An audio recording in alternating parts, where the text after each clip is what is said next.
Bienvenido, bienvenida a un nuevo vídeo en mi canal. En el vídeo de hoy os voy a estar compartiendo reseñas de los libros que me he leído desde octubre hasta el día de hoy. Y te voy a dejar por aquí arriba ahora mismo una lista de reproducción de mis vídeos de wrap up por si te interesa ver más reseñas de los libros que me he leído. Vamos con el vídeo.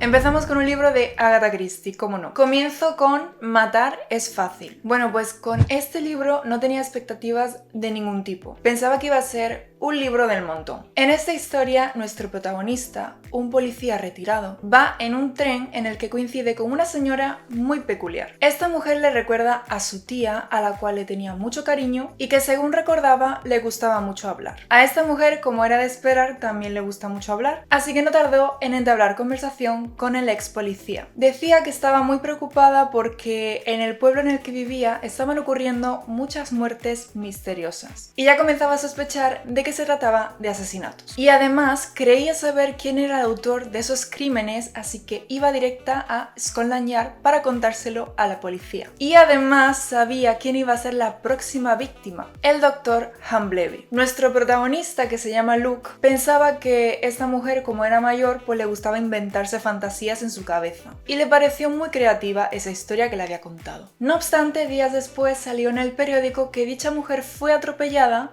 justo antes de llegar a Scotland Yard. Y también apareció que el Dr. Humbleby había muerto. Esto levanta sospechas en Luke y después de reflexionarlo, decide ir a dicho pueblo para investigar un poco, haciéndose pasar por el primo de una chica que vive allí y por un escritor que quiere escribir un libro. Me ha recordado un poco este libro al de El misterio de Pelhorst, por el hecho de que ocurren muchas muertes sucesivas de personas y se desconoce el motivo, al mismo tiempo que se desconoce si son muertes naturales, accidentes o hay algo más. No obstante, este se va por otro camino, ya que en este sí que parece que hay un asesino en serie, mientras que el de Pelhorst se centra más en supersticiones. Comparado con otros libros de Agatha, este no me ha enganchado tanto. Cuando terminaba un capítulo no tenía esa tremenda curiosidad de ir al siguiente. No considero que sea un libro malo o aburrido, pero no tiene ese algo que lo diferencia de los demás libros de esta autora. Sí que es verdad que el final me fue inesperado porque no conseguí descubrir al asesino o asesinos. Así que creo que es un libro en el que es algo difícil desenmascarar al asesino, pero yo creo que si eres muy avispado te acabarás dando cuenta pronto de quién es el que está detrás de todo eso. Como nota le pongo un 7 sobre 10. Si quieres pasar un rato entretenido, este libro puede ser interesante, pero si estás buscando algo diferente a lo que ya has leído de Agatha, dudo que este vaya a sorprenderte mucho. Continuamos con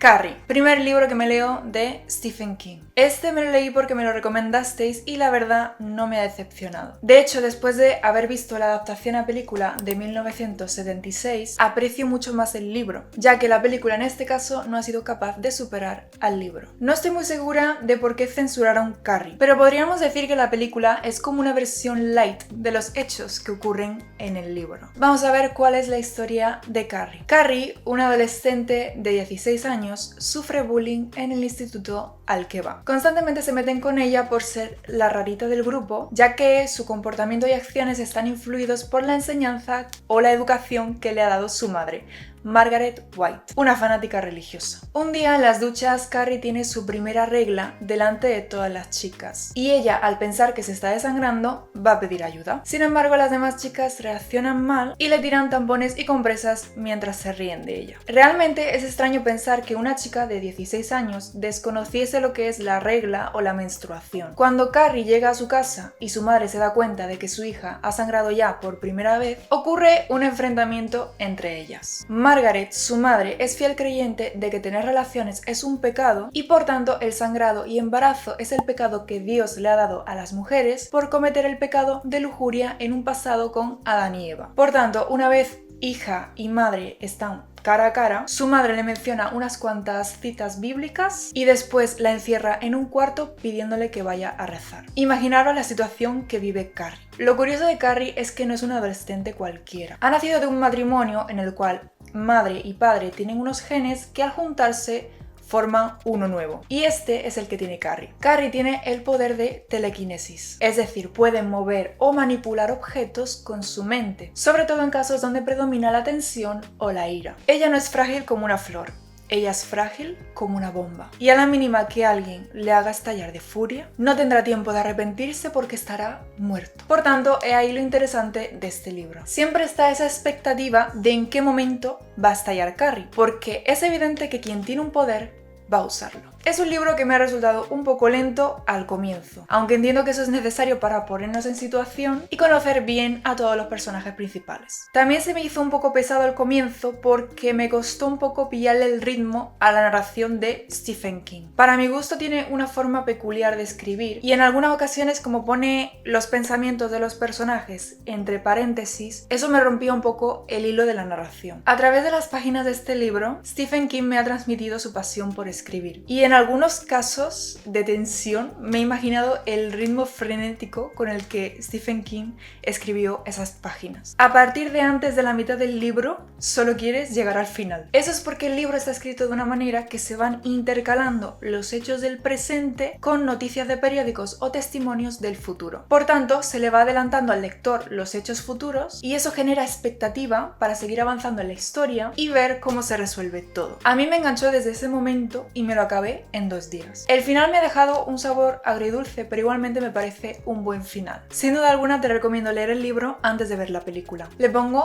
un 8/10. El siguiente libro es Un puñado de centeno, de Agatha Christie. Uno de mis libros favoritos en cuanto a portada. Ya lo he repetido muchas veces en otros vídeos, pero es que esta portada me encanta. Y lo mejor de todo es que cada cosa que aparece en la portada tiene relación con la historia del libro. El mirlo, la mermelada y los granos de centeno. Me parece una composición preciosa. En cuanto al libro, dando una opinión global así a priori, me parece interesante, pero considero que es uno más del montón. Es el típico libro de Agatha Christie de asesinato y descubrir al asesino, solo que esta vez con una trama y personajes diferentes. Vamos a ver de qué va. En esta historia muere un señor en su oficina tras haberse tomado una taza de té. Lo curioso es que una vez registraron todo, se dieron cuenta que en el bolsillo del muerto había un puñado de centeno. Algo completamente ilógico, ya que este hombre no tenía nada que ver con el centeno, ni tenía negocios sobre ello, ni nada de eso. No había relación una cosa con la otra y nadie sabe por qué tenía eso en su bolsillo. De hecho, la mayoría de entrevistados se quedaron sorprendidos cuando el inspector de policía les preguntó sobre ello. Una vez realizaron la autopsia, se dieron cuenta de que murió envenenado por taxina, un veneno que se extrae de las hojas de los tejos, árboles que curiosamente están plantados en el jardín del señor que ha muerto. A partir de ahí habrá que descubrir quién fue el que puso la taxina en el té, o quizás lo habrán puesto en otra comida. Ya sabéis cómo es Agatha, le gusta mucho despistar. Cuando creemos que el veneno está en cierto alimento, la lista de sospechosos se reduce a muy pocos. Pero cuando resulta que el veneno estaba en otra comida, la lista de sospechosos cambia por completo y los inspectores de policía tienen que empezar de nuevo. En este libro aparece Miss Marple, aunque no demasiado. Como siempre, ella será la que resolverá el misterio y descubrirá quién es el asesino o asesinos. La verdad es que este libro no está mal. He de decir que al final casi me llevo una decepción muy grande porque casi se estaba acabando el libro y el final estaba siendo completamente inesperado para mal. Pero no, en el último momento te lo explican todo bien y le ves la lógica y el sentido a todo. Y es un buen final. No conseguí adivinar al asesino. Una vez más, en este libro podemos ver uno de los muchos recursos que Agatha usa en la mayoría de sus libros. En ese sentido, no es muy original. Pero este libro me ha gustado porque considero que es difícil descubrir al asesino. Y si es uno de los primeros libros que te lees de esta autora, seguramente te sorprenda y te acabe gustando mucho. Como en mi caso, ya me he leído más de 40 libros de ella, es difícil que me llegue a sorprender a estas alturas. Pero en algunos casos lo ha conseguido, ¿eh? Como nota le pongo un 8/10. Seguimos con el libro Las manzanas, también de Agatha Christie. Es un libro que esperaba con muchas ganas desde hace mucho tiempo y por fin me lo he leído. He de decir que primero me vi la película inspirada en este libro, que se conoce como Misterio en Venecia, y estaba un poco preocupada por si me había spoileado la historia de este libro. Lo cierto es que no tienen nada que ver. Las historias son diferentes y por tanto los desenlaces también lo son. Como opinión global diré que el libro está bien, pero tras haberme leído tantos libros de Agatha antes de leerme este, no me ha sorprendido demasiado, puesto que conseguí descubrir la identidad del asesino antes de la mitad del libro. Eso no quiere decir que la historia sea mala. De hecho, creo que sería un buen libro para empezar a leer Agatha Christie y que no te pase lo mismo que me pasó a mí. En esta historia se organiza una fiesta de Halloween en la que se van a realizar varios juegos y acuden muchos niños y adolescentes. Durante los preparativos de la fiesta, una niña llamada Joyce afirma delante de muchas personas que ha sido testigo de un asesinato cometido años atrás. Tras esta afirmación, sus amigos le preguntan por qué no se lo dijo a la policía o por qué no se lo contó a nadie, ni siquiera a su madre. Entonces ella dice que para entonces no sabía que eso era un asesinato, pero hace poco descubrió que sí lo era. Cuando la fiesta de Halloween termina y todos regresan a sus casas, no encuentran a Joyce por ninguna parte. Y cuando llegan a la biblioteca, que es donde se realizaba el juego de las manzanas, de atrapar manzanas con la boca en un recipiente lleno de agua, ven a Joyce con la cabeza sumergida en el agua. Es ahí cuando se dan cuenta de que alguien la ha ahogado. Estamos entonces ante un caso de asesinato a una menor, algo que hasta ahora no he visto en ningún otro libro de esta autora. Es una historia donde desde el comienzo ya se sabe cuál es el motivo del asesinato. Alguien tenía miedo de que esta niña hablase, ya que ella afirmó que fue testigo de un asesinato. Y evidentemente ese alguien que la ha ahogado es el autor del crimen de dicho asesinato. Y como ya sabéis, quien comete un crimen una vez lo puede hacer más veces. En otros libros de Agatha también tenemos que descubrir el motivo del asesinato, pero en este caso no es necesario, puesto que ya nos lo cuentan desde un comienzo, a no ser que el motivo haya sido uno muy diferente y nos estén haciendo creer que el motivo ha sido ese. Aunque siendo muy realistas no tendría mucho sentido, ya que estamos hablando del asesinato de una niña y no hay muchos otros motivos para querer acabar con la vida de una pobre niña. Durante el transcurso del libro, Poirot irá investigando crímenes que se cometieron en el pasado en ese pueblo para intentar descubrir cuál fue el asesinato del que Joyce estaba hablando en la fiesta y del cual fue testigo. Descubrir eso es clave para desenmascarar al asesino de este nuevo crimen. Me ha gustado mucho el comienzo de este libro, ya que el hecho de que asesinen a una niña es muy impactante. El final del libro también me ha gustado mucho, ya que Agatha me ha sorprendido con algo que no esperaba para nada. No obstante, el resto del libro, lo que viene siendo la mitad, se me ha hecho un poco pesado porque sentía que le daban muchas vueltas al asunto y muchas veces repetían lo mismo una y otra vez. Y eso, cuando ya crees conocer la identidad del asesino, es un poco pesado. Es un libro que recomiendo leer en Halloween o que también te recomiendo si has leído muy pocos libros de Agatha Christie. Como nota le pongo un 8 sobre 10. Continúo con El pudín de Navidad y otras historias, un libro de relatos cortos de Agatha Christie. En él podemos encontrar los cuentos El pudín de Navidad, El misterio del cofre español, El inferior, La tarta de zarzamoras y El sueño. Es un libro que quise leerme ya, sobre todo por las fechas en las que nos encontramos, ya que el relato protagonista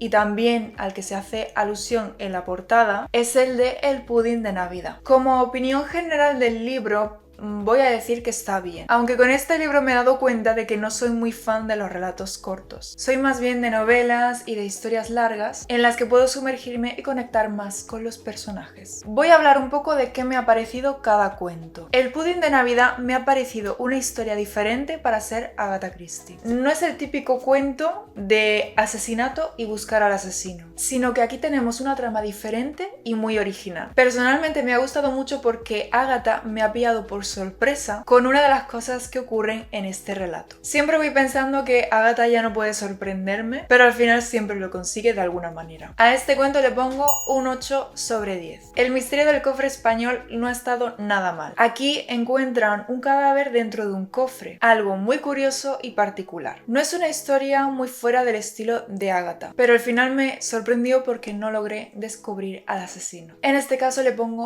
un 7 sobre 10. El inferior diría que es el cuento que menos me ha gustado de este libro. Pero eso no quiere decir que la historia sea mala. Esta sí es la típica trama de que muere alguien y hay que pillar al asesino. En mi caso, no logré desenmascarar al asesino, pero igualmente me decepcionó un poco el final. Como nota le pongo un 6 sobre 10. La tarta de zarzamoras diría que es el relato más corto de todos los que hay en este libro. Conciso y directo al grano. Todas las semanas iba un señor a un bar y siempre pedía lo mismo. Un día pidió tarta de zarzamoras y ¡pum! Ese mismo día el señor murió. Pero nada que ver con la tarta de zarzamoras. El señor murió porque se tropezó en las escaleras de su casa. Todo el mundo pensaba que se trataba de un accidente hasta que interviene Poirot. En este tampoco descubrí al asesino. Le pongo un 8 sobre 10. Por último, El sueño ha sido el cuento que más me ha gustado. Una historia original que no he visto repetida en ningún libro de Agatha hasta el día de hoy. Resulta que un señor siempre tiene el mismo sueño todas las noches y es un sueño en el que se suicida. Lo consulta con Poirot y le pide consejo y ayuda. Poirot lamentablemente no le puede ayudar hasta que un día se encuentran a ese señor muerto en su despacho tras haberse suicidado. O eso es lo que parece que ha pasado. Qué caso tan misterioso, ¿no? ¿Se habrá suicidado de verdad o será un asesinato premeditado? Como nota le pongo un 9 sobre 10. He de decir y tengo que aclarar una cosa, y es que cuando yo leí la sinopsis de este libro por internet pensaba que iban a aparecer relatos tanto de Poirot como de Miss Marple en el mismo libro, pero no es así. En todos estos relatos aparece Poirot y es el que se encarga de resolver cada caso presentado. Y finalizo con La venganza de Nofret, también de Agatha Christie. Antes de hablar de la historia de este libro, quiero hablar de la portada. Y es que hace tiempo, en un vídeo mío de unboxing que lo podéis encontrar en este canal, me salió este libro y en su momento no opiné mucho de la portada. En principio me pareció una portada bonita, no demasiado impactante, pero bonita. Pero cuando fui a leer este libro y miré la portada más detenidamente, me di cuenta de algo. Y es que si os fijáis, a lo lejos se ve una mujer cayéndose por un acantilado. Me parece espectacular porque ahora que sé esto, la portada me parece aún más impactante. Vemos a una mujer que nos mira de frente con una mirada desafiante y al fondo una persona precipitándose, mientras que el título nos dice La venganza de Nofret. ¿No os parece muy intrigante? He de deciros que no tenía expectativas con este libro, ni bajas ni altas, pero algo me decía que iba a ser un buen libro. Sobre todo cuando me di cuenta de que este libro no tiene detectives, ya que por lo general los libros de Agatha sin detectives son muy buenos. Es un libro que desde el comienzo me ha enganchado y cada capítulo acababa dejándome con ganas de ir al siguiente. Vamos a ver de qué va. En esta historia, una joven llamada Renisem regresa a su hogar de infancia tras la muerte de su esposo. Hacía 8 años que no regresaba y esperaba encontrárselo todo como siempre. Sus hermanos aparentemente seguían iguales, con sus mismas personalidades y discusiones. Sus cuñadas seguían discutiendo por trivialidades cotidianas. La criada seguía cotilleando por todos lados, etc. Ella buscaba esa calma y tranquilidad que tanto le hacía falta tras la muerte de Kai, su esposo, y se refugiaba en la idea de que todo seguía igual que cuando se fue hace 8 años. Sin embargo, las cosas empezarán a cambiar cuando regresa el padre de la familia, que llevaba un tiempo fuera por asuntos de negocios. Cuando este llega, resulta que no viene solo. Ha traído una nueva concubina, o lo que viene siendo lo mismo, una amante, para acompañarlo de ahora en adelante en su vida. Esto es porque la esposa del padre murió hace unos años a causa de una enfermedad y ahora había elegido como concubina a Nofret, una joven de 19 años. Ya de por sí es difícil incluir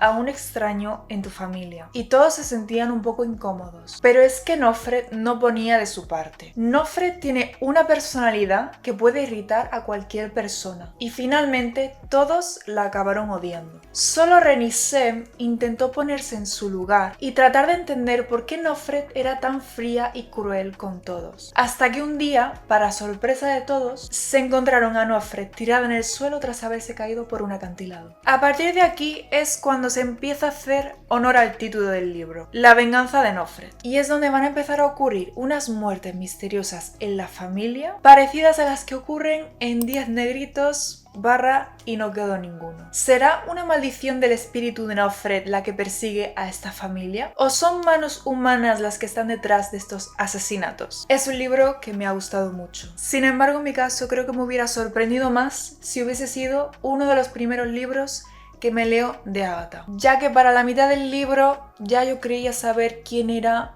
el autor de estos crímenes. Y efectivamente acerté. Si has leído muy pocos libros de Agatha, este va a ser perfecto. Y te va a sorprender tanto como los grandes libros conocidos de esta autora. Me ha encantado la historia, la ambientación, la relación de los personajes entre sí y sus trasfondos psicológicos. Agatha lo hace muy bien. Y además concluye con un final que estaba esperando páginas atrás. Me enganchó tanto que me lo acabé en tan solo 3 días. Y eso que yo suelo tardar más de una semana en acabarme un libro. Como nota le pongo un 8/10. Le hubiera puesto un 9 de no ser porque adiviné al asesino a la mitad del libro. Pero si me llega a pillar por sorpresa, le pongo definitivamente un 9 porque se lo merece. Y eso es todo por este vídeo. Este es el último wrap-up de 2023 y estoy muy contenta porque me he leído un total de 32 libros este año. La mayoría de Agatha Christie, por supuesto. ¿Cuántos libros te has leído tú en 2023? Te leo aquí debajo. Ya sabes, si has leído alguno de los libros que he mencionado en este vídeo, me encantaría saber tu opinión de ellos. Así que me puedes dejar un comentario aquí debajo diciéndome qué te parecieron a ti. Y eso es todo. Si te ha gustado lo que has visto, ya sabes que puedes dejar un like, comentar o compartir este vídeo. Nos vemos en 2024.